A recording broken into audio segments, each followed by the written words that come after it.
Ever since the polar gates collapsed and chaos came howling into the world, the Beastmen have been a constant enemy of the forces of order. Even when Kalidor Dragon Tamer created the Great Vortex and banished the demons, the Beastmen remained. They hid in the deepest, darkest woodlands when the combined armies of the dwarfs and elves civilized the old world, and they thrived when these great empires collapsed following the Sundering, the War of Vengeance, and the Goblin Wars. The beasts of chaos expanded out into this newly emptied world, coming into conflict with greenskins and humans.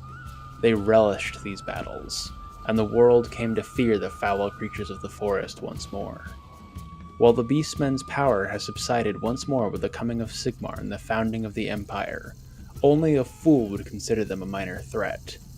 Every few generations, a particularly devastating Brayherd will surge forth from the forest once more to devastate the lands of the civilized races, their names whispered in hushed tones for centuries after.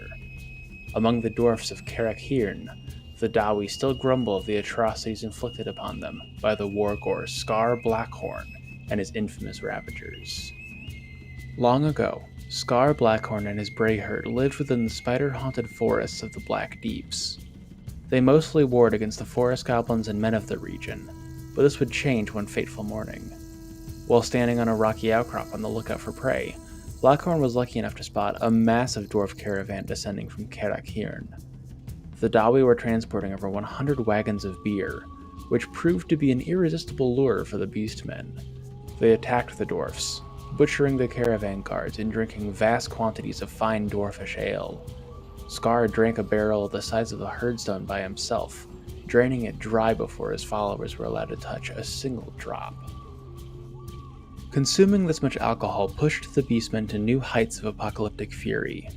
They followed the path that the caravan had taken, and it led them up into the mountains and lands claimed by the dwarfs. Within a single day, Scar Blackhorn's Brayherd had reached the gates of Karak Hirn. The following night was a tragedy for the dwarfs of the Black Mountains. Nearby settlements were laid low, their buildings burnt, and their warriors stomped into the ground by cloven hooves. Gores attached bearded heads to their banners and trees. Ungors stole the Dawi's horned helmets in a vain attempt to gain status among their peers. By the next morning, every satellite village around Karak Hirn had been burned, and the Karak itself was full of refugees fleeing the Brayherd's wrath. The dwarfs sharpened their axes and began to settle in for a long siege. Thankfully for the dwarfs, the Beastmen had no interest in attacking a fully garrisoned hold. Suffering from a hangover unequaled in the history of the old world before or since, Scar instead decided to return to the herd's normal blood grounds. While he couldn't remember anything but the barest outline of what happened the night before, he was certain that the dark gods were pleased with his work. As the Blackhorn and his followers stumbled back down the mountain path, their crimes were scribed into the Hold's Great Book of Grudges by Karak Hirn's lore master. Thus did Blackhorn's Ravagers enter the stories of the dwarfs and the legends of the Beastmen. In Total War Warhammer, Blackhorn's Ravagers are the Regiment of Renown unit of gore herds with shields in the Beastmen roster. Introduced with the Foundation update, they clock in at 750 gold in multiplayer, nearly 50 gold less than a normal rank 9 shielded gore herd. In comparison to their unrenowned counterparts, Blackhorn's Ravagers have 15 more armor and the stock special ability. This makes them a little more survivable than the average gore, but their armor value is still a measly 35. The Ravagers also have the Rowdy ability, granting them perfect vigor and 4 more leadership so long as their leadership is higher than Wavering. While the Beastmen are known for their low morale as a faction, the 72 base leadership of the Ravagers means they won't lose this bonus quite as fast as you might expect.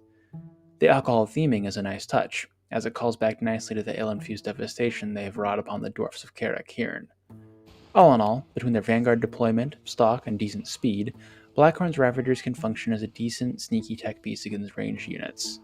Deploy these guys somewhere they can hide, wait until the enemy's front line is busy, and send them in to surprise a unit or two of handgunners while they're distracted up front. Still, this application is pretty niche and relies on your opponent making some pretty big mistakes about not protecting their gun line, so it's a bit of a gamble and can't be relied upon in most games. With that, we've concluded our overview of Blackhorn's Ravagers.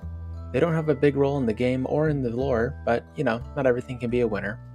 If you liked hearing about them, you should consider leaving a like on the video to express your content.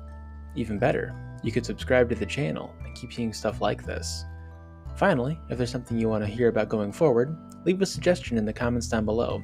I read all of them, and a lot of my past videos have been audience suggestions. Anyway, until next time, this has been Sigmar's Chosen, signing off for now.